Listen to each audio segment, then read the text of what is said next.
지금 우리는 이제 갈라디아서를 통해서 우리 교회를 양육하시는 성령 하나님, 우리 보혜사이신 우리 성령 하나님을 우리 배우고 또 알아가는 우리 시간을 지금 갖고 있습니다.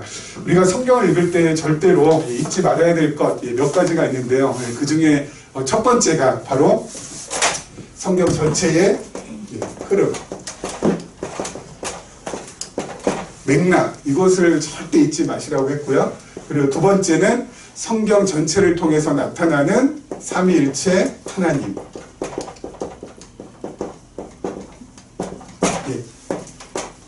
이 두 가지를 꼭 기억하셔야 된다라고 제가 말씀을 드렸습니다. 여러분, 성경 전체의 흐름, 성경 전체의 맥락. 여러분, 갈라디아서 1장, 2장, 3장, 6장까지인데 갈라디아서 1장부터 6장까지 볼 때도 어떻게 봐야 돼요? 전체적인 흐름과 맥락. 어떤 흐름과 맥락이요? 그냥 물론 갈라디아서 1장부터 6장까지의 전체의 흐름, 그 갈라디아 안에서의 흐름도 중요하지만 갈라디아서가 어디에 지금 있어요? 신약성경 서신서에 있잖아요. 그래서 신약성경 서신서에 있는데 그 서신서, 갈라디아서 앞에는 뭐가 있죠? 고린도 전서가 있고 갈라디아 뒤에는 뭐가 있죠? 에베소서가 있거든요. 그리고 갈라디아서는 신약성경 전체 가운데 또 하나로 되어 있고요. 그리고 또 갈라디아서는 신구약성경 전체 가운데 66권 가운데 또 한 부분으로 되어 있잖아요. 그래서 신구약성경 전체의 흐름, 그것을 우리가 알아야 되고 특별히 또 신약성경 전체의 흐름, 그걸 우리가 알아야 되고 그런 다음에 갈라디아서로 들어가서 갈라디아서 말씀을 봐야지 우리가 갈라디아 말씀이 어때요? 곡해되거나 왜곡되어서 나한테 들어오지 않는다고요. 여러분,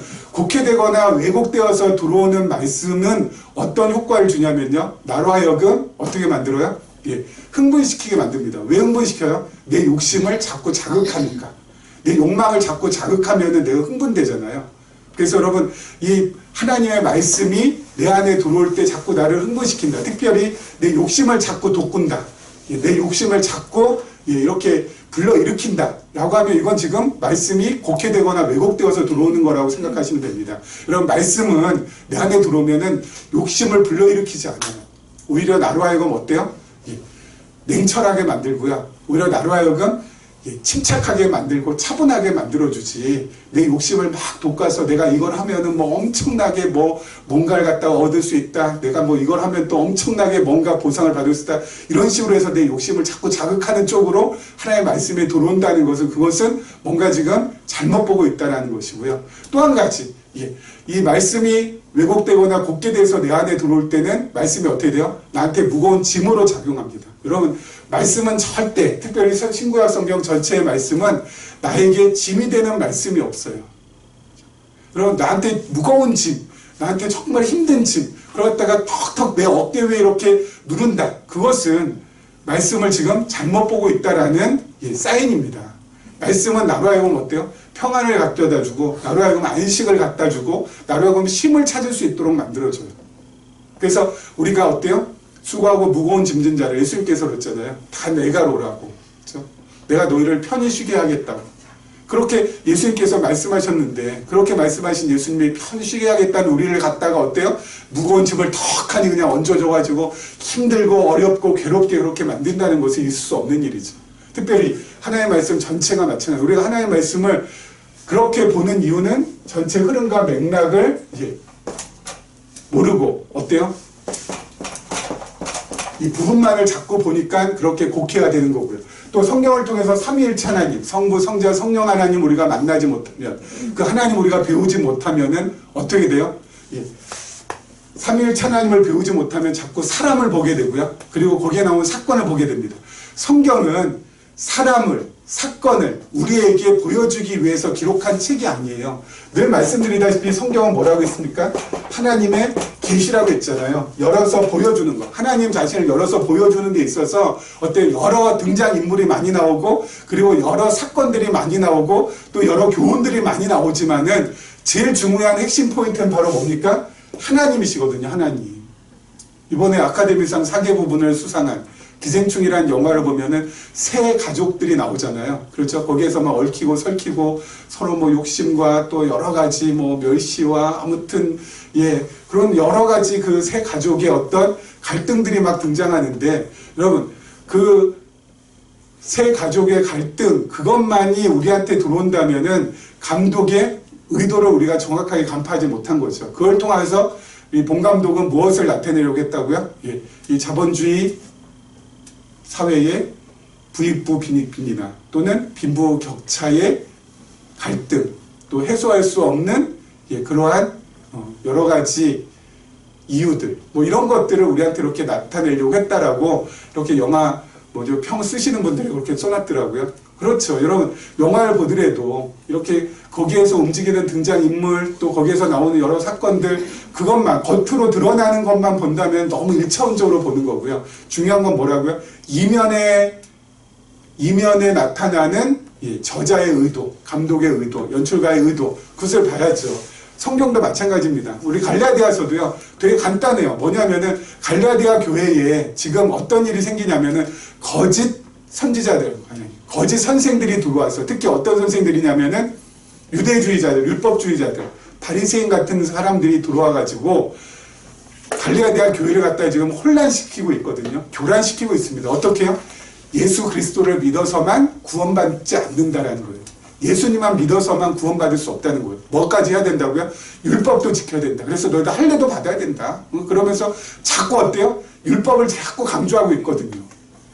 그래서 지금 사도 바울이 어때요? 갈라디아 교회에 지금 편지를 쓰면서 그러한 율법을 다시 한번 유대주의자들이 가르치는 율법이 잘못됐다는 것을 갖다가 일깨워주고 그리고 다시 그들로 하여금 어때요? 정말 은혜의 복음으로 그리고 정말 이 진리의 복음으로 다시 돌이킬 수 있도록 만들어주는 내용이 바로 그냥 갈라디아서거든요. 근데 그것만 가지고만 보면은 아 그래 사도 바울이 거짓 유대주의자들로부터 갈라디아 성도들을 갖다가 어떻게 해서 이렇게 보호하기 위해서 그렇게 편지를 쓴 내용이다. 이렇게 그냥 단순하게 생각할 수 있지만은 우리는 더 들어가야 된다는 거죠. 뭘로요? 그 이면으로 어떻게 해요? 그 이면에 드러난 성령 하나님을 봐야 되죠. 사도 바울을 이끌어 가신 하나님, 사도 바울을 통하여서 갈라디아 교회를 갖다가 양육하신 하나님, 사도 바울을 통하여서 거짓 진리를, 비진리를 배척하고 그리고 경계하게 하게끔 하시는 성령 하나님을 우리가 갈라디아서를 통하여서 봐야 된다는 것이죠. 그래야 갈라디아서를 우리가 계시적인 관점에서 정확하게 볼 수가 있다라는 것입니다.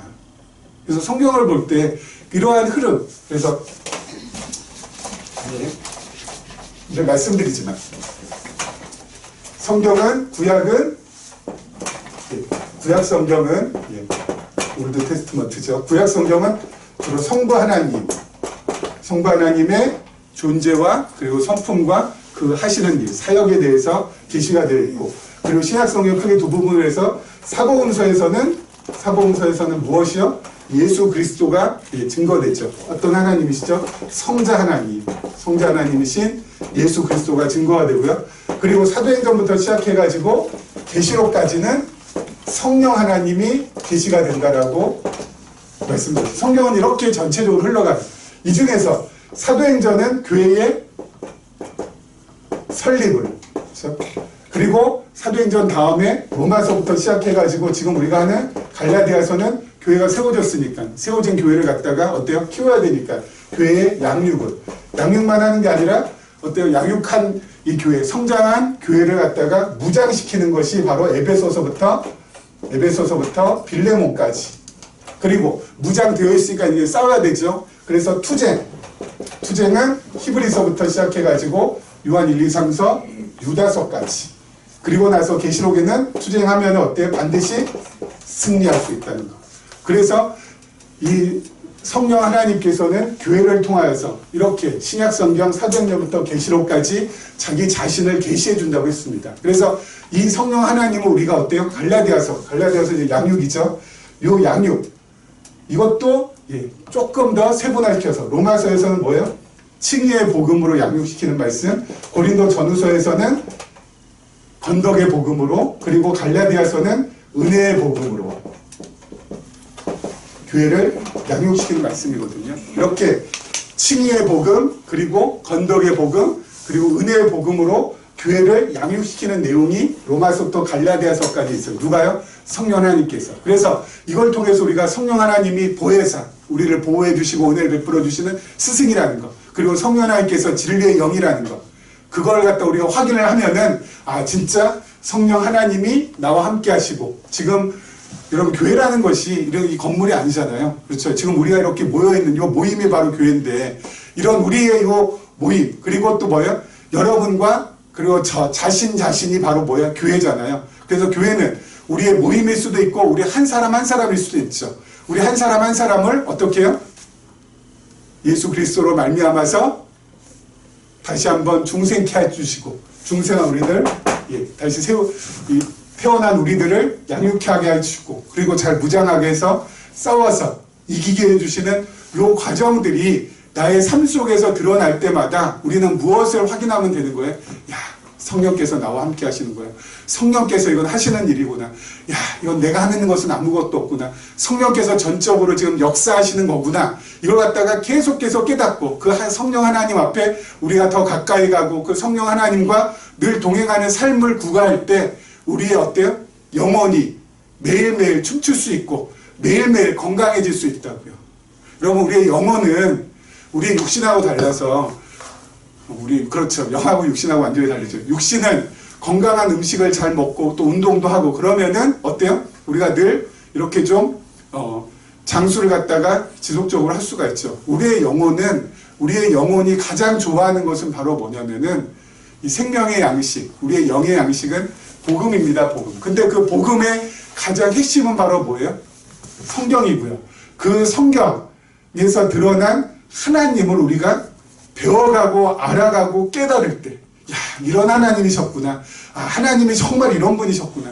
아, 하나님은 진짜 이런 분이시구나. 이게 자꾸 깨달아가고 알아가고 배워갈 때 우리의 영이 건강해져요. 그렇죠? 그거 외에는 우리의 영혼이 춤출 일이 없어요.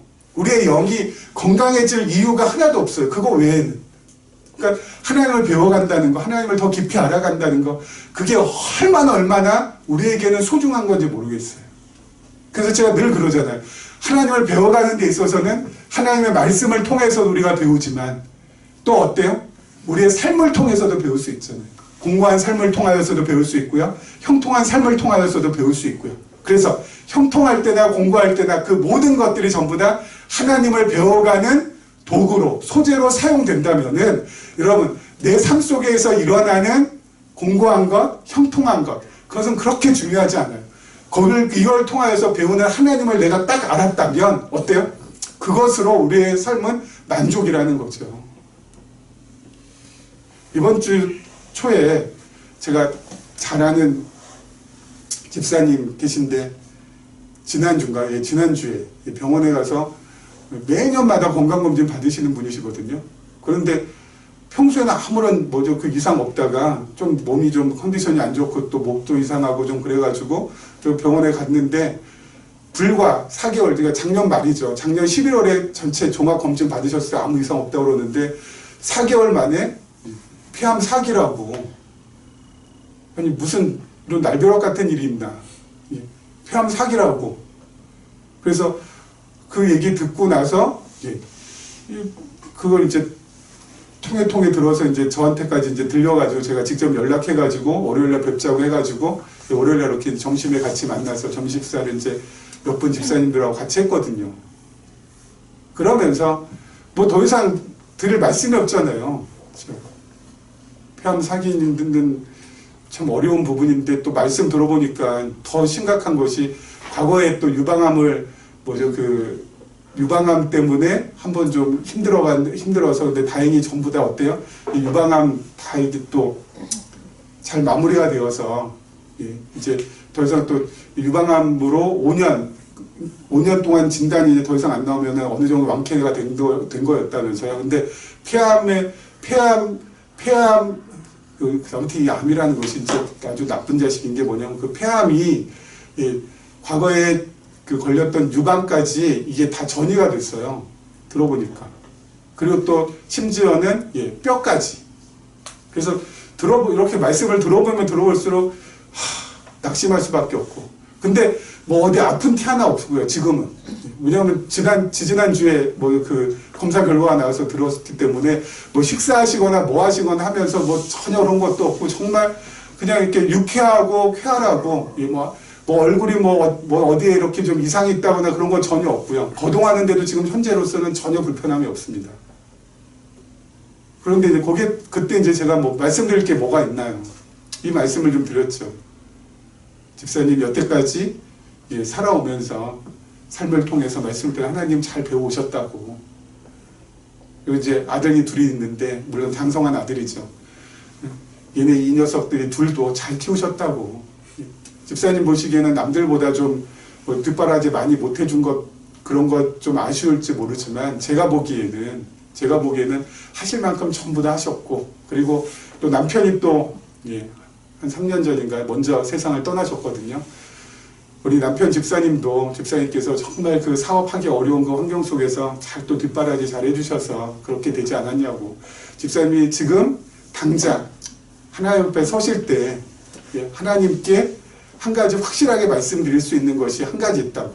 바로 뭐냐면은 남편 뒷바라지 잘하고 또 자식 둘 낳아서 잘 뒷바라지 했다라는 것도 말씀하셔야 되겠지만, 더 중요한 것은 그 모든 공고한 과정을 통하여서, 어려운 과정을 통하여서 다른 건 몰라도 하나님만큼은 제가 제 또래의 그 누구보다도 더 깊이 알고 더 깊이 배웠고 더 깊이 깨달았다고.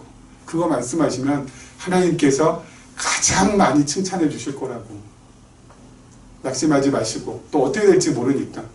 뭐 TV 보니까 김한길 씨가 폐암 사기였는데 어떻게 이렇게 하다가 나와서 지금 TV에도 출연하고 있더라고요. 그래서 뭐 우리가 이것 때문에 너무 낙심할 것도 아니고 또 이것 때문에 너무 처질 것도 아니고, 하나님께서 또 어떻게 행하실지 전혀 모르니까 매일매일 오늘 하루만 생각하시면서 그렇게 즐겁고 지금처럼 미소 띄우면서 하루하루 사시면 될 것 같다고. 그러고 이렇게 이제 돌아왔습니다. 여러분, 우리가 살아가는 가장 중요한 이유는 하나님이에요. 하나님 배우는 거. 그렇죠? 거기에 포커스만 맞추면 돼요. 그러면 뭐 하나님께서 우리가 하나님 나중에 영원한 나라에서 하나님 만나서 하나님께서 내가 60평생, 70평생, 80평생, 90평생 아니 100평생 살게 만들었는데 너는 이 땅에서 내가 그 땅에서 살면서 너는 뭐 엄청나게 누굽니까 무슨 회장처럼 뭐 건물이라도 하나 이렇게 세우든가 아니면은 뭔가 이렇게 뭐 후손들한테 이렇게 좀 남길 만한 기념비적인 어떤 그런 뭐 유산을 갖다 좀 남기던가 뭐 이런 거 없이도 어떻게 이렇게 그냥 빈털터리 이렇게 올 수 있냐. 하나님께서 그것 때문에 이 세상에서 우리가 이룬 업적이나 우리 어떤 성공 신화 그것으로 우리를 칭찬하시지 않는다니까요. 하나님께서 보시는 건 하나예요. 나를 얼마나 잘 깨닫고 배웠느냐. 이 땅에 살면서. 그렇죠? 나를 얼마나 네가 잘 알았느냐. 그거예요. 그게 제일 중요한 포커스 포인트예요. 그걸 놓치면은요, 한없이 희한한 대로 우리가 빠질 수밖에 없습니다. 그래서 내가 지금까지 살아오면서 하나님을 더 많이 배우고 알았다면, 말씀과 나의 삶을 통해서, 생활을 통해서, 그래서 정말 하나님을 내가 더 감사하고, 또 하나님께 내가 더 영광을 돌리고, 내가 하나님을 더 찬송한다면, 여러분, 그것으로 여러분은 진짜 이 땅에서 살면서 가장 최고로 사신 거예요. 하나님 보시기에.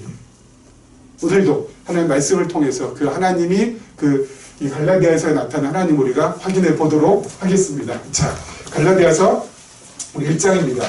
1장 11절과 12절 말씀. 1장 11절과 12절 말씀 제가 읽겠습니다. 형제들아, 내가 너희에게 알게 하노니 내가 전한 복음은 사람의 뜻을 따라 된 것이 아니니라. 이는 내가 사람에게서 받은 것도 아니요 배운 것도 아니요 오직 예수 그리스도의 계시로 말미암은 것이라. 지금 사도 바울이 갈라디아 교회에 들어온 아까 말씀드린 것처럼 유대주의자들, 율법주의자들 이 사람들을 어때요? 지금 이 배척하고 정말 하나님의 은혜의 복음으로 사도 바울이 갈라디아 교회 성도들에게 지금 다시 한번 일깨워주고 있습니다. 그러면서 사도 바울이 가르친 복음은 뭐예요? 예수 그리스도로 말미암은 복음이라는 것. 예수 그리스도로 말미암은 계시로 된 복음이라는 것은 사람의 손때가 전혀 묻지 않았다는 거예요. 그러니까 사람으로부터 비롯된 것이 아니라 사람에게서 난 것이 아니라는 거예요. 여러분, 사람에게서 난 것은요, 이 시간 딱 한 5분 동안 제가 지난 2000년이 아니죠. 2000년, 3000년, 4000년, 5000년 인류의 유산 가운데 지적 유산을 간단하게 간단하게 제가 한 5분 정도로 정리해서 풀어드릴 테니까 잘 들으시면 돼요. 여러분, 인간의 지적 유산이라는 게 뭐 대단한 것처럼 엄청 많잖아요. 지적 유산 해봤자 뭐 철학에서 말하는 거, 그리고 또 종교에서 말하는 거, 그 정도 되거든요. 그리고 나머지 뭐 그 밑에 전부 다 있어요. 나머지는 뭐 경제든 또는 뭐 경영이든 뭐 문화 인류든 그건 전부 다 아무 그 밑에 있는 모든 세부 학문이고요. 제일 중요한 것은 뭐예요? 인간이 이 보편적인 생각들을 잘 체계화하고 정리화해서 학문화시킨 것이 바로 철학인데, 여러분, 철학이나 또는 또 인간으로부터 비롯된 종교, 이 두 가지가 우리 생각들을 전체 이 지구의 60억, 70억 인구의 생각과 마음을 움직여가고 있는데, 그걸 잠깐만 설명을 드릴게요. 여러분, 간단해요. 사람으로부터 비롯된 것은 두 가지로부터 시작이 됩니다. 첫째는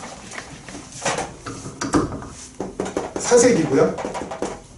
두 번째는 경험입니다. 그래서 인간으로 비롯된 것은 사색과 경험, 이 두 가지 외에는 없어요. 그래서 사색으로부터 시작된 건, 이 사색이라는 건 뭐냐면 생각사, 그리고 찾을 색이거든요. 생각으로 찾는다는 거. 그러니까 인간이 어떤 진리, 어떠한 참이 있는데, 뭐 아리스토텔레스, 아리스토텔레스는 부동의 동자라고도 하고, 또는 플라톤은 이데아라고도 하고, 그런 어떤 진리라는 거, 참이 있는데 그 참을 생각을 통해서, 사색을 통하여서 찾을 수 있다는 거. 또는 아니다. 그게 아니라 우리의 경험. 그렇죠? 우리의 여러 경험을 통하여서 그 경험을 잘 종합해서 어떤 참이 이룰 수 있다는 거. 이게 바로 경험이거든요. 그래서 사색은 이것이 나중에, 사색과 경험은 저기 과거에 그리스 철학, 헬라 철학에서 시작이 됐는데, 나중에 어디로 이게 영향을 받냐면은 르네상스 이후에 대륙에서, 그리고 영국에서 영향을 받아서 이 사색을 통한 거, 그래서 합리론이라고 하죠. 그래서 대륙의 합리론. 그리고 경험은 영국의 경험론. 그래서 경험과 사색을 통하여서 참 진리에 이룰 수 있다라고 사람들이 생각해요. 그래서 경험을 갖다가 많이 축적한다거나 또는 생각을 많이 한다거나 주로 그렇게 해서 진리를 갖다가 찾을 수 있다라고 생각을 했는데, 이것이 근대 이후에 와서 완전히 산산조각났죠. 사색을 통해서, 경험을 통해서 참을 찾을 수 있다는 것이 근대를 통하여서는 이것이 산산조각나고, 그리고 나서 뭐예요? 포스트 모더니즘이라고 하죠. 포스트 모더니즘은 뭐냐면요, 인간이 어떤 객관적인 진리, 그렇죠? 인간 밖에 있는 어떤 객관적인 진리를 사색이나 경험을 통해서 찾을 수 있다는 것을 완전히 폐기 처분하고, 객관적, 인간 밖에 있는 이데아나 부동의 동자, 이런 건 존재하지 않는다. 그럼 뭐냐? 인간 자체가 진리다. 그래서 사르트르가 그랬나요? 실존은 본질에 앞선다고. 그게 바로 뭐냐면은 객관보다는 이제는 주관의 시대로. 그렇죠? 그래서 이제는 전에는 뭐 객관적인 어떤 뭔 참이 있어가지고 그걸 갖다가 사색, 생각을 통해서, 이성을 통해서, 합리를 통해서 막 찾으려고 하고, 또는 경험을 통해서 막 찾으려고 했는데, 이런 건 존재하지 않아. 네가 그냥 진리야. 개인 자체가 진리야. 그래서 봉준호 감독이 아카데미상 수상할 때 어떤 그 감독이 그랬다고 일으켜서 막 박수 치고 할 때 뭐라고 했어요?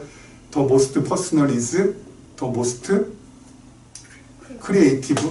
그렇죠. 그래서 가장 개인적인 것이 가장 창의적인 것이다.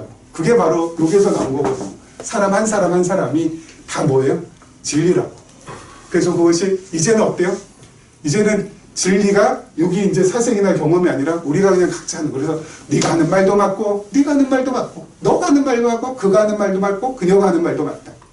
이렇게 되니까 어떤 일이 벌어지냐면은, 그럼 어떻게 돼요? 이게 이제 서로 보이지 않는 경쟁이 되는 거죠. 참 희한하죠. 각자가 전부 다 어때요? 이게 각자가 아주 크리에이티브 하다라고 막 이렇게 축표 세운 다음에 더 나은 크리에이티브가 있고, 그거보다 덜 나은 크리에이티브가 있을 거 아니에요.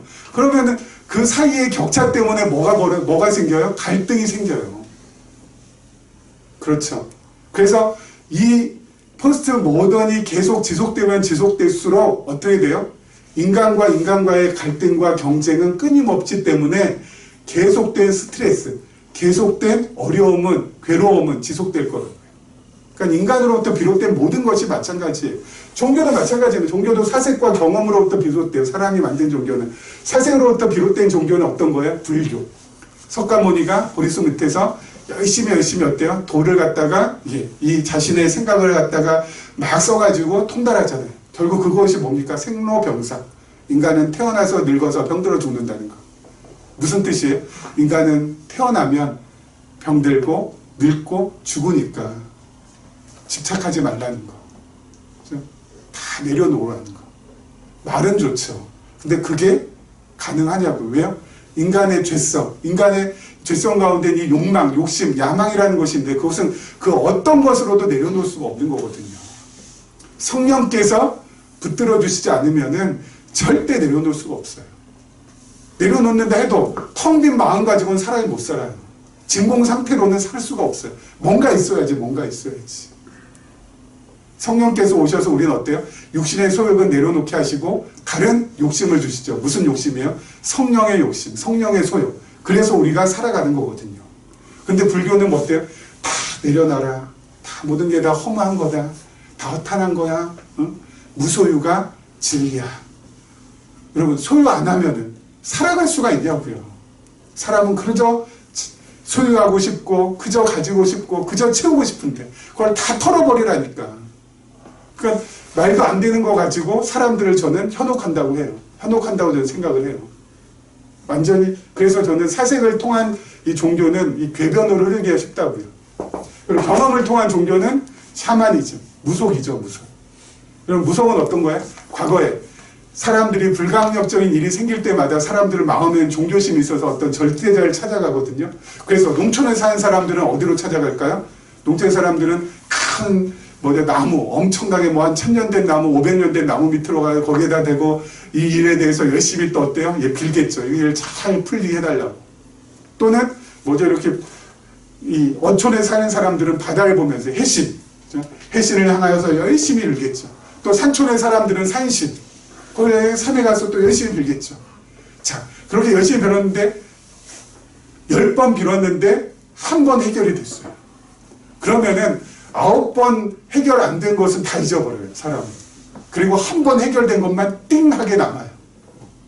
그래서 여기다 빌었더니 해결됐다. 그러면 어때요? 다른 사람들도 막 이제 전하는 거죠. 여기 저 나무가 진짜 영험한가 보다. 이쪽 바다, 이 해변이 아주 영험한가 보다. 저쪽에 돌산이 아주 영험하다. 그럼 사람들 다 그런 쪽으로 가죠. 대구에 803 가면 갓바위 있다면서요. 그리고 거기 누군가가 처음 빌었겠죠. 그때 막 수백 번, 수천 번 했는데 어떤 학부모가 한 번 빌었는데 걔가 좋은 대학 갔으니까 입소문이 나가지고 이제 갓바위로 전부 다 이제 수능 다가오면은 대구 계신 분들 다 그쪽으로 가는 거 아니겠어요? 그리고 그 가운데서 어때요? 좀 이렇게 예민하고 그리고 또 영적으로 아주 여리여리하신 분이 계시잖아요. 그런 분이 한 분이 어때요? 이 샤만 역할을 하는 거죠. 샤만이 무당이거든요. 무당 역할하면 그 사람이 와가지고 정성을 들여 그 사람이 하라는 대로 잘 정성을 들이면은 이거 된다. 이거 낫는다. 그래서 그 무당만 이제 어때요? 좋은 일이 생기는 거죠. 이게 다 경험을 통해서 나타나요. 이번 주인가 지난 주인가 잠깐 뉴스 보니까 어떤 무당이 사당 지으면 사업이 성공하고 아버지가 이렇게 장수할 거라고 해가지고 16억을 갖다가 그 무당한테 다 그냥 16억을 갖다가 다 그냥 했는데 이게 이제 일은 안 풀리고 더 아버님 돌아가시고 그러니까 소송을 고소를 해가지고 사건 사고에 이렇게 기사로 나왔더라고요. 무당한테 16억 줬는데 아무런 해결받지 못했다고. 무당 사기쳤다고.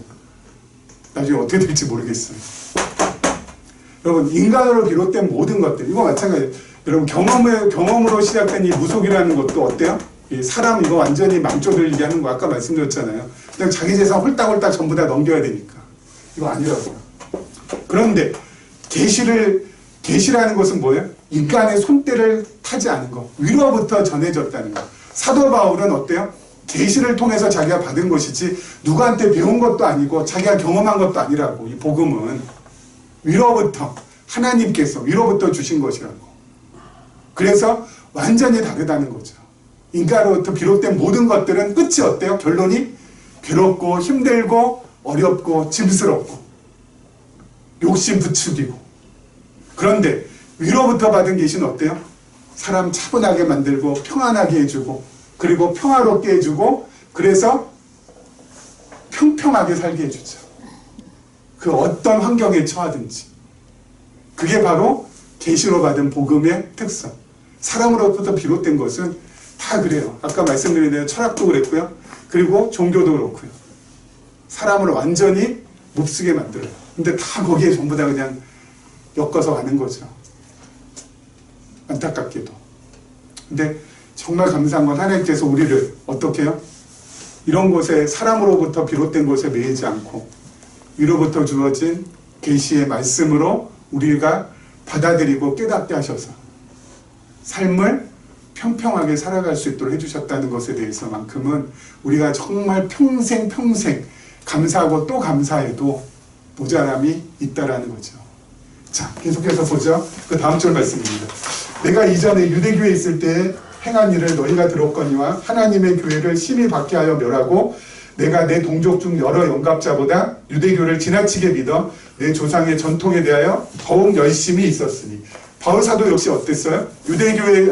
갈라디아 교회에 들어온 유대주의자였거든요. 그래서 이 율법주의자였어요. 사도 바울 자신이. 그래서 과거에 막 교회에 막 박해하고 예수 그리스도를 갖다가 어때 십자가에 매달고. 왜냐하면 이 사람들은 이 유대주의자, 율법주의자들은 율법을 지켜야 하나님 앞에 설 수 있다라고 확신했던 사람이거든요. 그래서 율법을 지켜야 된다라고 생각했던 사람이에요. 완전히 율법을 갖다가 거꾸로 본 거예요. 거꾸로. 원래 율법은 절대 지킬 수 없다라는 것을 강조하는 것인데 이 바리새인들 그리고 율법주의자들은 율법을 지킬 수 있다라는 거예요. 그래서 율법을 지키려니까 예수님도 어때요? 십자가에 못 박고 율법을 지키려니까 예수님을 따르던 사람들도 어때요? 박해하고 그리고 그 사람들 잡아 죽이고 그래야 돼요. 왜요? 율법엔 뭐라고 돼 있어요? 내 앞에 다른 신을 두지 말란다. 예수라는 작자가 나타난 자기가 하나님의 아들이다. 하나님과 나는 하나다. 그리고 어때요? 예. 저 성전 허물라 내가 사흘 만에 일으키리라. 막 성전도 막 모독한다 이거죠. 저거 잡아 없애야 돼. 그게 바로 뭐예요? 율법 지키는 거니까. 그리고 그 예수를 추종하는 무리들도 어때요? 잡아서 완전히 멸해버려야 율법 지키는 거거든요. 그러니까 예수님도 잡아 죽이고 그리고 예수님을 따르던 무리들도 예수님의 제자들도 잡아 죽이고 이 사람들은 그거 하면서 어때요?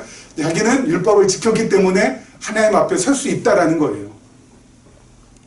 내가 여호와 하나님을 갖다가 훼손하는 저 우두머리와 그 우두머리를 추종하는 추종자들을 내가 전부 다 어때요? 멸했습니다. 하나님 나 잘했죠. 나 봐주세요. 나 율법 지켰어요. 이거거든요. 율법주의자들. 근데 여러분 늘 말씀드린 것처럼 율법은 지켜서 하나님 앞에 서는 것이 절대 아니에요. 그러니까 여기에서 완전히 너무너무 심한 오해가 많다고요. 율법을 지켜서 하나님 앞에 서는 것이 아니라고요. 율법은 바로 뭐라고요? 율법은 내 죄를 깨닫는 거예요. 내가 정말 죄인이라는 것을 깨닫는 거. 이게 제일 중요한 율법의 용도. 이제 갈라디아서의 사도 바울을 계속해서 이제 서술할 거예요. 율법은 내가 죄인임을 인정하라는 거. 율법 앞에 비추어서 난 이 율법을 결코 지킬 수 없는 존재다. 온 율법의 온 계명을 갖다가 딱 정리해서 예수님께서 말씀하셨잖아요. 하나님 사랑하는 거, 그리고 이웃 사랑하는 거.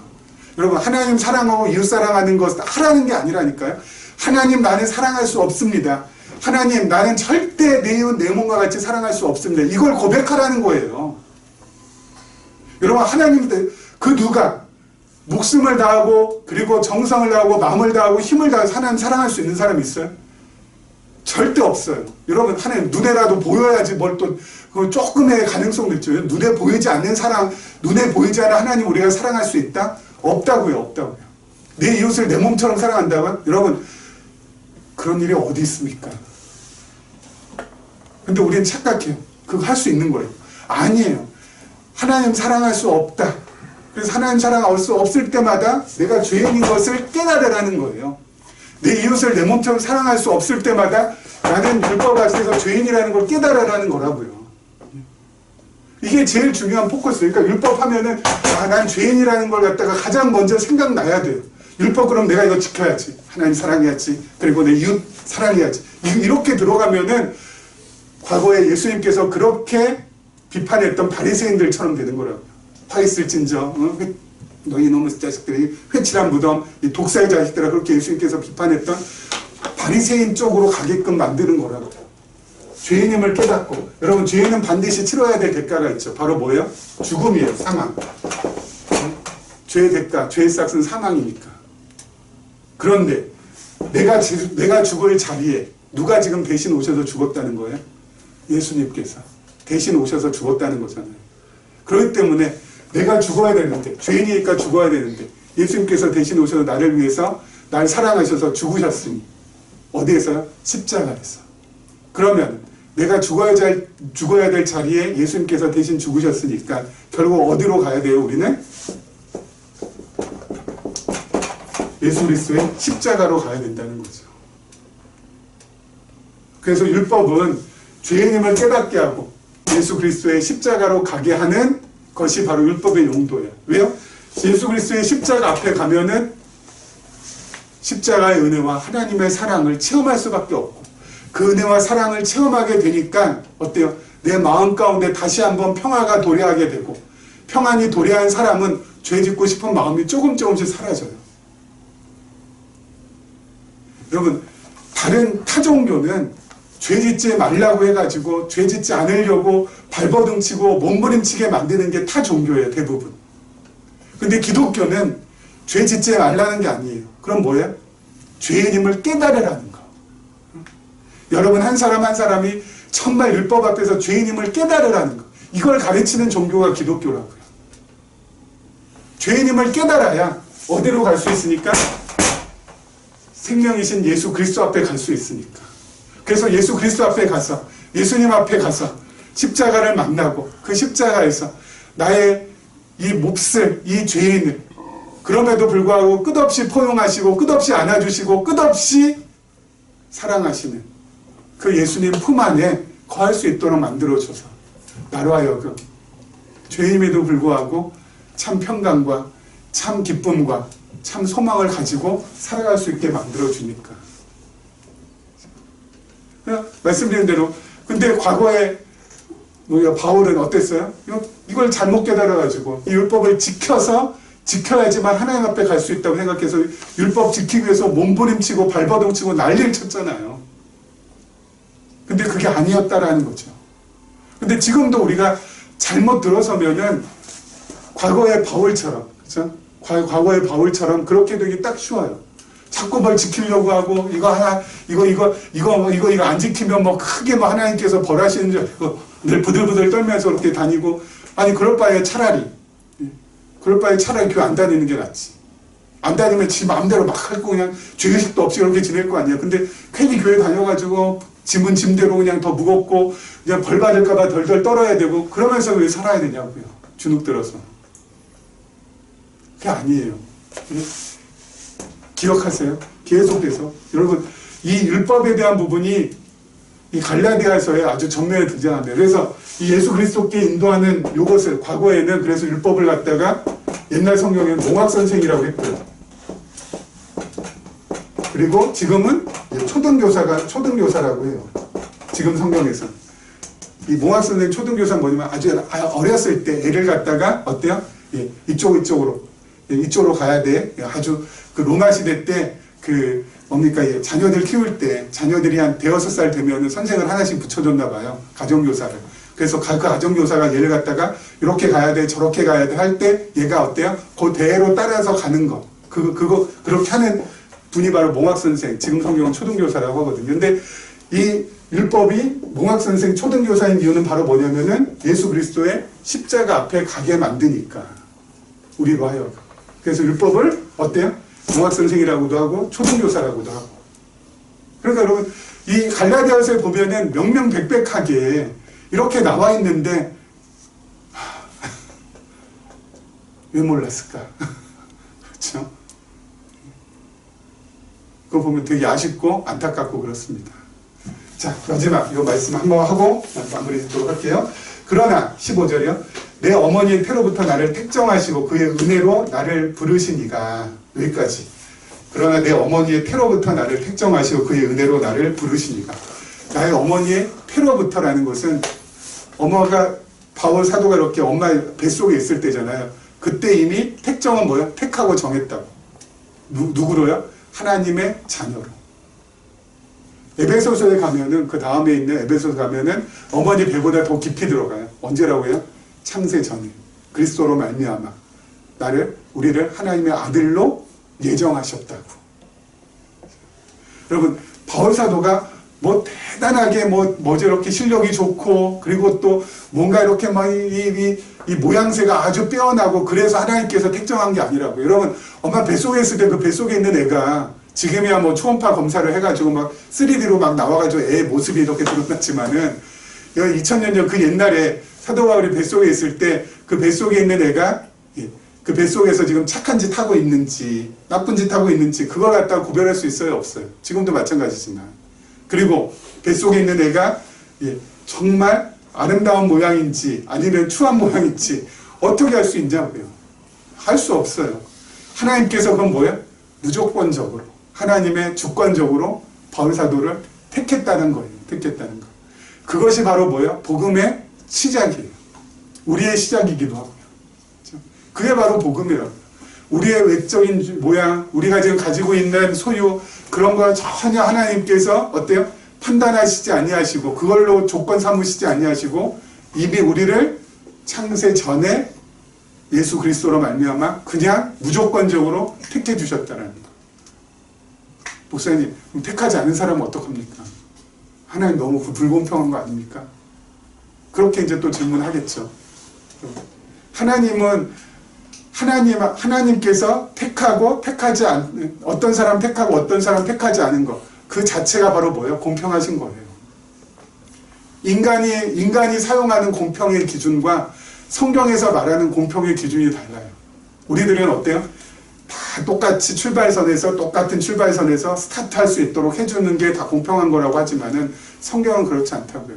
성경은 하나님께서 취할 자 취하시고 취하지 않을 자 취하지 아니하시는 권한이 하나님 앞에 있거든요. 그 권한을 사용하시는 거. 조금 더 쉽게 말하면 그 하나님께서 마음대로 하시는 거. 그게 바로 뭐예요? 공평하신 하나님이에요. 그러니까 우리가 생각하는 공평과 하나님이 생각하는 공평이 완전히 다른 거죠. 하나님 뜻대로 하는 거, 하나님 마음대로 하는 게 공평한 거고 우리는 어때요? 다 평등. 누구나 다 똑같이. 근데 세상에 누구나 다 똑같이가 있을 수가 있을까? 라는 생각이 들지만은 그게 공평으로 우리는 착각하고 있는 거고요. 근데 하나님께서 공평하신 하나님께서 우리를 택하시고 그리고 어때요? 때가 되어서 예수를 그리스도로 믿게 하셔서 하나님의 자녀가 되게 하셔서 지금까지 오게 하시고 또 앞으로도 어떻게 하실 거예요? 가게끔 만드실 거라는 거죠. 하나님께서 그 뜻대로 우리의 모든 일생들을 전부 다 그렇게 뜻 안에서 이끌어 가실 거라는 거. 그렇기 때문에 오늘 하루도 마음 놓고 편안하게 안심하면서 살아도 된다는 거. 그런 걸 놓치지 마시기 바랍니다. 그 하나님을 진짜 내 하나님으로 그렇게 하실 하나님을 정말 나의 하나님으로 어때요? 깨닫는 사람은 마음을 놓을 수 있어요. 근데 마음을 놓을 수 없는 사람은 뭐예요? 그 하나님을 내 하나님으로 아직까지 깨닫지 못하면은 내가 다 해야 된다는 것 때문에 마음을 놓을 수 없어요. 여러분 마음 놓고 사셔도 괜찮다고. 안심하고 살아도 괜찮다고. 목사님 서울 하늘에서 이렇게 경쟁이 치열하고 언제 어디서 무슨 일이 생길지 모르는 이 각박한 이 세상에서 마음 놓고 살 수가 있나요? 늘 어때 마음 졸이면서 살아야지? 아니요. 그건 세상의 사람들의 삶의 방식이고요. 우리들은 그냥 마음 놓고 사셔도 돼요. 왜요? 하나님께서 어련히 알아서 피할 길 열어주실 거 피할 길 열어주시고 또 공고한 일 당하게 하실 건 공고한 일 당하게 하시고 또 공고한 가운데서 또 어때요? 구하실 것도 구해 가시면서 우리를 갖다가 이끌어 가시게 돼 있거든요. 그러니까 안심하면서 편안하게 아까 말씀드렸잖아요. 평평하게 평평이 뭔지 아세요? 공고한 일이 닥쳐도 좌절하지 않고 그리고 좋은 일이 와도 교만하지 않는 거. 그렇죠. 내 마음이 늘 평평한 거. 막 일이 잘 되면 교만하면 이게 평평하겠어요? 마음이 어때요? 흥분되겠죠. 그러니까 그건 아니고. 그리고 또 어때요? 힘든 일 오면은 마음이 어때요? 낙심이잖아요. 그럼 마음이 훅 떨어져요. 이게 평평한 거 아니잖아요. 늘 평평. 괜찮아요. 이렇게 사셔도. 이런 은혜가 우리 모두에게 임하길 주님의 이름으로 축원합니다. 기도하겠습니다.